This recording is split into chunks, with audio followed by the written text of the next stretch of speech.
see that my background is different, and that's because I'm on a field trip. So today's guest is someone that I actually met at a library a few weeks ago, and he taught me how to do seed bombs. His name is Brian Barry, and he is the, gosh, tell me again. Program manager for Program community arts. Program manager, and also in charge of community arts at Clay Art Center in Portchester. And so one of the things that we're going to be talking about is how to help your anxious children in terms of teaching them about art and creativity. And I can't wait to just turn the camera on him and let him talk. So welcome, Brian, and thank you so much for coming on. And let me see if I can figure out how to do this camera, but if not, I did it. Okay. Perfect. All right. So thank you so much for having me and for featuring me on your channel. I really appreciate it. Really excited to talk to you a little bit about how children can benefit from community arts programs in general and also from working with clay. Yeah. So as we're here at the Clay Art Center, there's just like amazing stuff that people have been making, not just kids, but professional artists. They can rent space in here, but I got to stop talking and go back to Brian.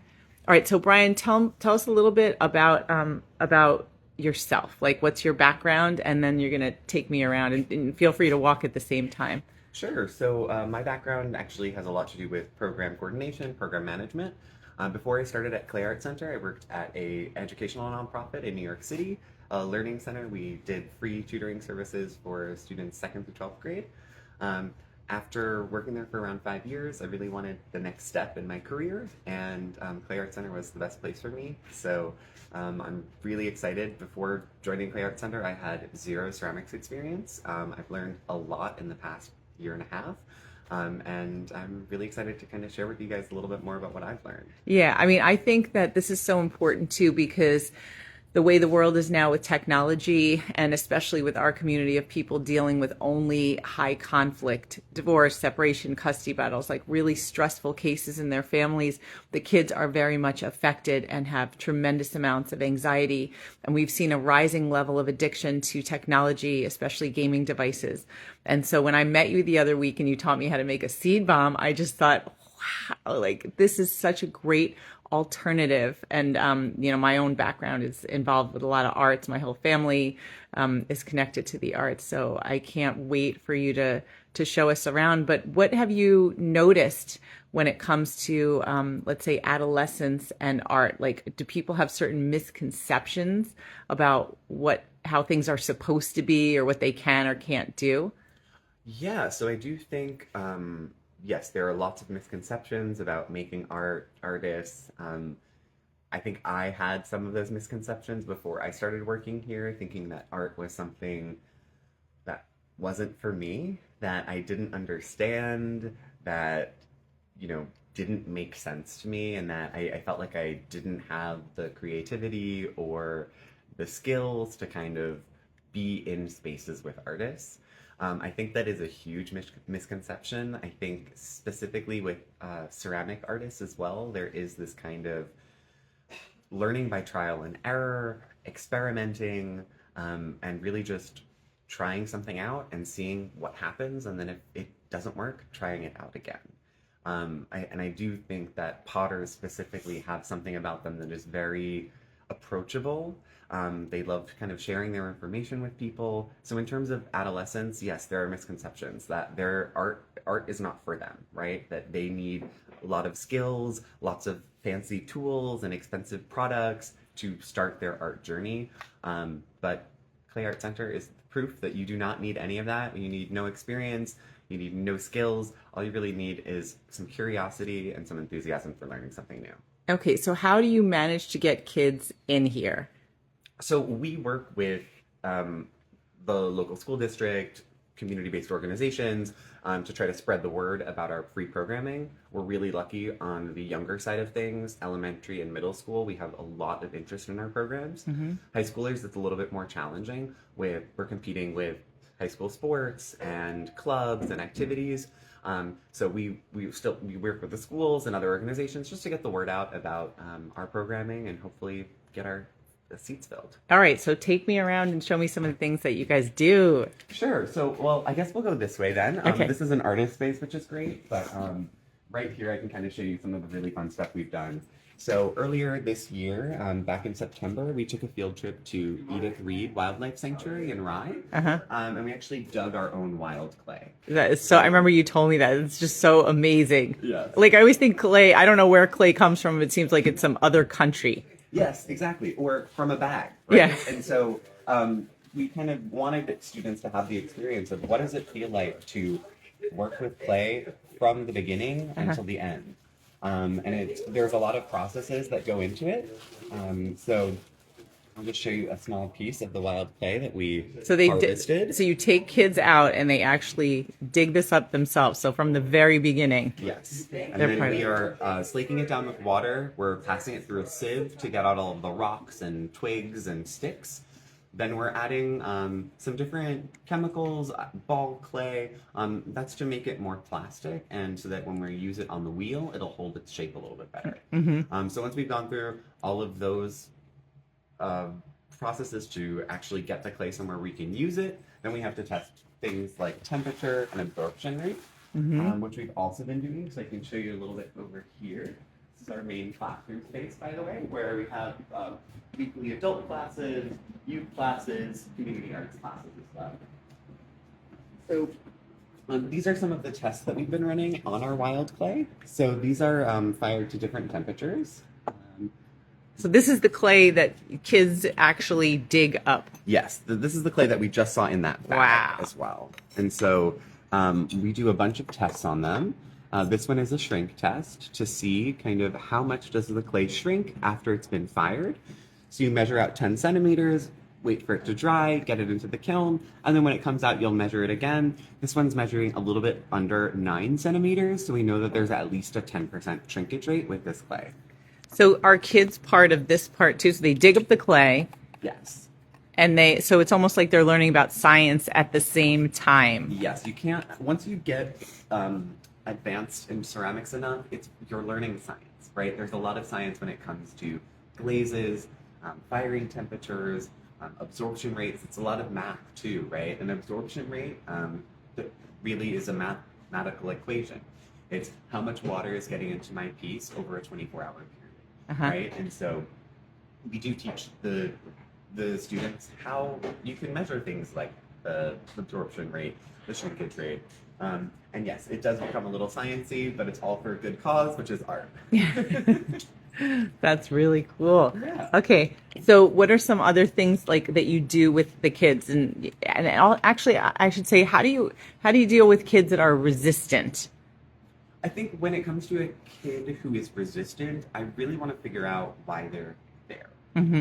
Is it that they really want to be there and they might be having a difficult day, or there might be a child in the class who they don't really get along with? Or is it something bigger? Maybe they didn't even want to be here and they're being forced here by a parent, or maybe it's something completely unrelated. But first I kind of want to check in and see what's going on big picture. And then really trying to see how I can help get someone motivated. So maybe the project we're doing that day isn't super interesting to them. Maybe I can offer another project that they are really interested in doing, or modifying the project in a way so that they can still participate and have fun. But yes, in terms of kids who are a little resistant, I think after a while, and after 1 or 2 classes, they can kind of see what we're up to here, and they kind of start to open up a little bit and really get into working with clay a little bit more. Yeah, I mean, I would imagine that once they get started and they have like something tactile that they can touch, that they have a certain amount of choice and freedom to do what they want with, that it's not as, I don't know, controlled as other types of art when you're working with clay. Definitely, and I think we encourage our kids to kind of take the project ideas of the day and really run with them. So, we've had different projects for our class around the world in clay. This one is a molcajete, so like a mortar and pestle from the pre-Columbian Americas. I'm thinking guacamole. Yes, yeah, absolutely. This is like your first step to guacamole. So looking and seeing how the kids either add texture and make it their own is really interesting, and it's been really fun. We have, kids in middle school who are sculpting and, making these little functional pieces that have these sculptural aspects to them. And, we also just have some more sculptural pieces as well. This is all of our bisqueware. It means it's gone through the kiln once. So the chemical reaction from clay to ceramic has happened. Now it's ready for glaze. Okay. All right. And this project too, right? So this was a project that we did for Hispanic Heritage Month.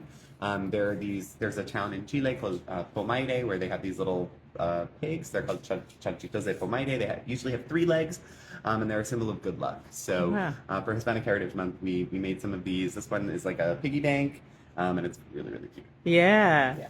So I love just looking at the creativity of all of our students. It doesn't matter if, this was not something that we did. There was no project for this. This was just something that one of our students wanted to make, and it came out gorgeous. So, yeah. Wow.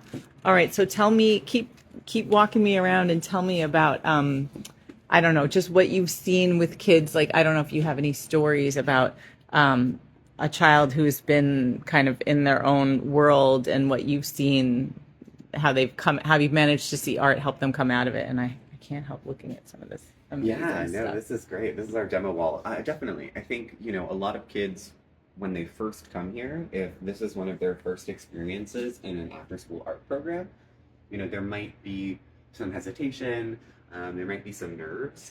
And I have definitely seen in my year and a half the growth in some of the students from somebody who doesn't want to talk, who's incredibly shy, to somebody who is giving speeches for us and, talking to a group of students or a group of parents and, just kind of watching them come into themselves, but also their confidence growing. I think their resilience too.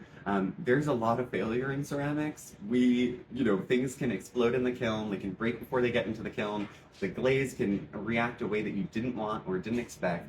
There's a lot of starting over and a lot of kind of going back to the drawing board and seeing how you can actually make something work the way you want to.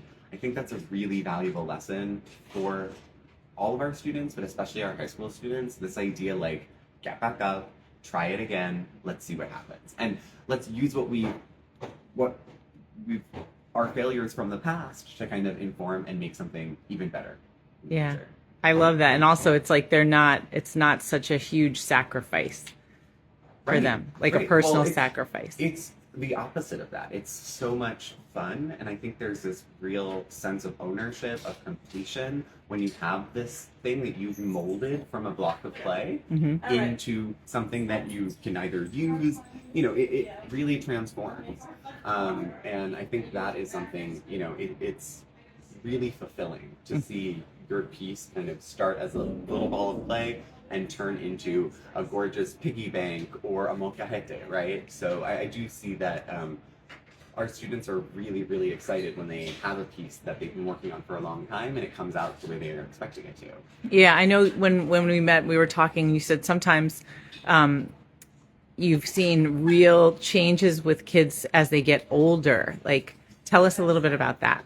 Yeah, so I'm actually thinking about one of the students in or around the World in Clay program.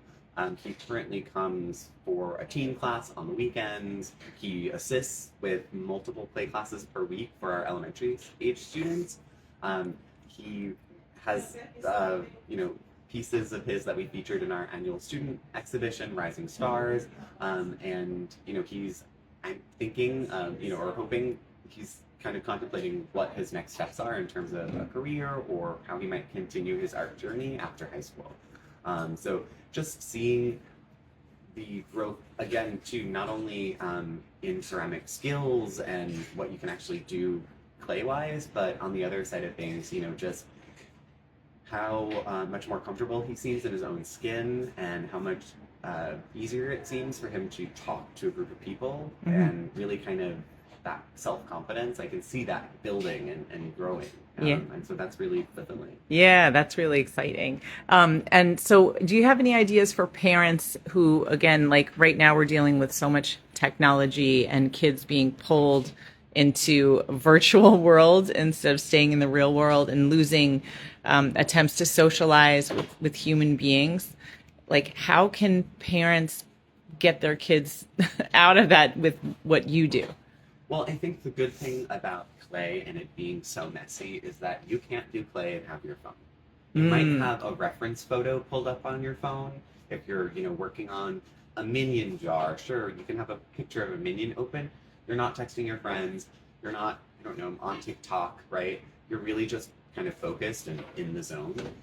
So I would say kind of we're lucky in that clay's nature really kind of forces you to get off your phone.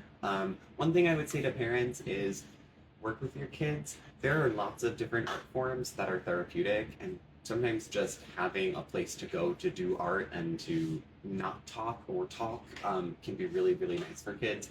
I would also just say, like, don't force your child to do something they don't want to do. If you really want them to do something artistic, work with them to find out something that they're also going to be interested in. If you really like ceramics, but they really like painting, let them do painting. And then also, I think parents should really have an idea of what are they hoping to get out of this. Hmm. Is this about therapy and about making your child or giving your child an outlet, a creative outlet, or is this about building some kind of ceramic skills that can then be marketed, right? And so I'm really more for the former and very much against the latter. Don't force your kid to, they shouldn't have to perform and have that pressure of like they need to make something that's gorgeous and beautiful and revolutionary. Sometimes just like making something you really want and really like, even if 1,000 people have already made it before, is fine. And so I think really parents going into it with their children, having that conversation and an open dialogue about what is it you want to do in terms of an art outlet. But then, yeah, just making sure that you're not pressuring your kids and that it's really about the joy of making, and that's it. Yeah, like as you were talking, I kept thinking about fun. And part of having fun is doing something without interruptions and being in that kind of flow. So you can't force people to have a certain type of fun, but like you said, as parents, people can experiment with different things. And I also love how you said it's not necessary. Maybe this kind of art is something that you can do maybe with your child of any age, but you don't have to talk.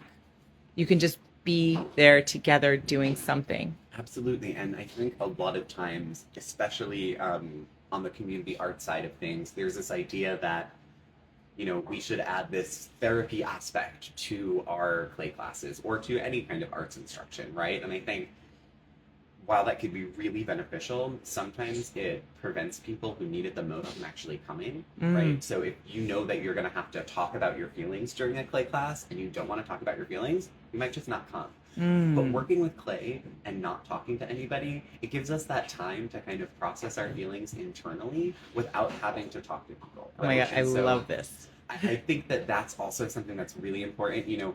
A lot of times, and there, I think in teenagers especially, maybe anxiety can manifest as like shyness, being really quiet, right? And so we can say that's okay, right? You don't have to open up and give me your sob story.